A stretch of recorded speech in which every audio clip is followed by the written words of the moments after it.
हमें मौका मिला वज़ीर आज़म साहब के सामने और गृह मंत्री साहब के सामने अपने बात रखने की, और क्योंकि इस मीटिंग में कोई एजेंडा नहीं था तो खुल के हमने अपनी बातें सामने रखी। क्या बातें हमने तो अपनी पार्टी के तरफ से वज़ीर आज़म साहब को और सबको कहा कि जहाँ तक 5 अगस्त 2019 का फ़ैसला है या जो किया गया, हम उसके साथ नहीं हैं, हम उससे सहमत नहीं हैं, हम उसको कबूल करने के लिए तैयार नहीं हैं। लेकिन उसकी मुखालफत में हम कानून को अपने हाथ में भी लेने के लिए तैयार नहीं हैं। हम आइन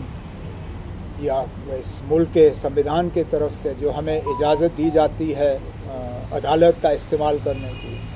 हम अदालत का इस्तेमाल करके अदालत में जाके अपना पक्ष वहाँ पे रख के इस फैसले के ख़िलाफ़ जो है अपनी लड़ाई लड़ेंगे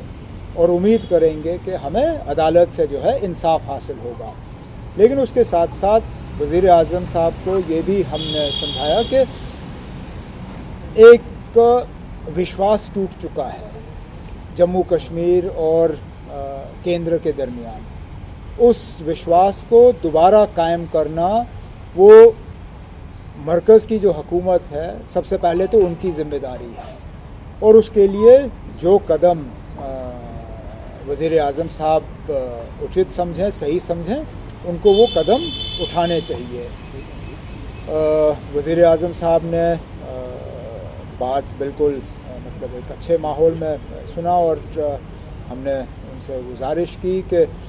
हमारी लड़ाई जारी रहेगी, लेकिन उसके साथ साथ कुछ ऐसे फ़ैसले जो लिए गए जो जम्मू कश्मीर के बिल्कुल हित में नहीं हैं, उनको रिवर्स करना बहुत ज़रूरी है। एक तो जो जम्मू कश्मीर को यूनियन टेरिटरी का दर्जा दिया गया, वो यूनियन टेरिटरी जो है वो वहाँ, चाहे वो जम्मू के लोग हों चाहे वो कश्मीर के लोग हों, वो इस यूनियन टेरिटरी को बिल्कुल नहीं पसंद करते। वो चाहते हैं कि फौरी तौर जम्मू कश्मीर को दोबारा रियासत का दर्जा दिया जाए और पूरी तरह से रियासत का दर्जा दिया जाए, कोई हाफ हार्टेड स्टेट नहीं। इसमें full statehood with JNK cadre restored to JNK,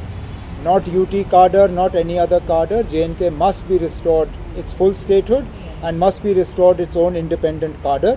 prime minister ने तो कहा कि वो चाहते हैं कि जल्द से जल्द वहाँ पे इलेक्शन हो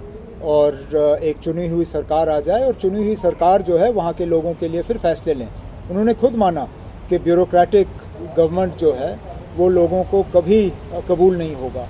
और ब्यूरोक्रेटिक गवर्नमेंट में भी कुछ खामियां और कमज़ोरियां रहती हैं जिनको दुरुस्त करना जो है एक इलेक्टेड गवर्नमेंट का फिर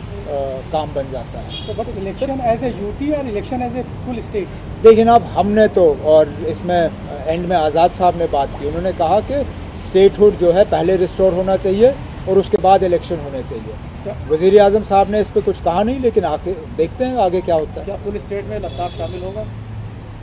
अब हमने तो आपसे कहा कि अब हम 5 अगस्त 2019 को नहीं मानते, तो उसमें रियासत का बंटवारा भी है। हम तो चाहते हैं कि जब सुप्रीम कोर्ट में ये बात आ जाए तो उसमें रियासत के जो 2 हिस्से किए गए हैं उस पर भी हम अपना पक्ष जो है सुप्रीम कोर्ट के सामने रखें। एक मुलाकात से ना दिल की दूर होगी, ना दिल्ली की दूरी होगी, कम होगी, लेकिन मुलाकात का अगर सिलसिला बना रहे, और अगर जैसे फारूक साहब ने मीटिंग में कहा जो एक मिसट्रस्ट का माहौल बना हुआ है, जो विश्वासघात हुआ है, जो विश्वास की अब कमी रही है, उसको अगर दुरुस्त किया जाएगा तो मुझे लगता है जो वज़ीर आज़म साहब ने कमिट किया है कि दिल की दूरी और दिल्ली की दूरी दोनों वो दूर करना चाहेंगे, तो उसमें शायद कुछ हद तक वो सफलता प्राप्त करेंगे। लेकिन हम में से कोई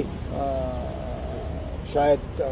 ये उम्मीद करें कि एक ही मीटिंग में ये सारा कुछ मुमकिन होगा, ये शायद हमारे तरफ से कोई एक गलतफहमी होगी। हमने तो कहा कि डिलिमिटेशन की कोई ज़रूरत नहीं थी, जबकि बाकी मुल्क में 2026 में डिलिमिटेशन होगा, तो जम्मू कश्मीर को क्यों अलहदा किया गया? और यहाँ तक कि अजीब बात यह है कि जब जम्मू कश्मीर के लिए डिलिमिटेशन का ऐलान हुआ तो उसके साथ साथ आसाम के लिए भी हुआ था, लेकिन आसाम के डिलिमिटेशन का सिलसिला रोक दिया गया और उनके फिर चुनाव किए। लेकिन जम्मू कश्मीर का जो डिलिमिटेशन का सिलसिला है उसको अभी भी चालू रखा है। तो हमने अपने तरफ से तो वज़ीर आज़म साहब से कहा है कि इसकी ज़रूरत नहीं है। अगर जम्मू कश्मीर, अगर वाकई 5 अगस्त का फैसला, जो 5 अगस्त को जो पार्लियामेंट में हुआ, उसका मकसद ये था कि जम्मू कश्मीर को पूरी तरह से हिंदुस्तान के साथ मिला दिया जाए, तो फिर ये जो हमें अलहदा करके हमारा डिलिमिटेशन हो रहा है, तो फिर ये तो 5 अगस्त को डिफीट करता है।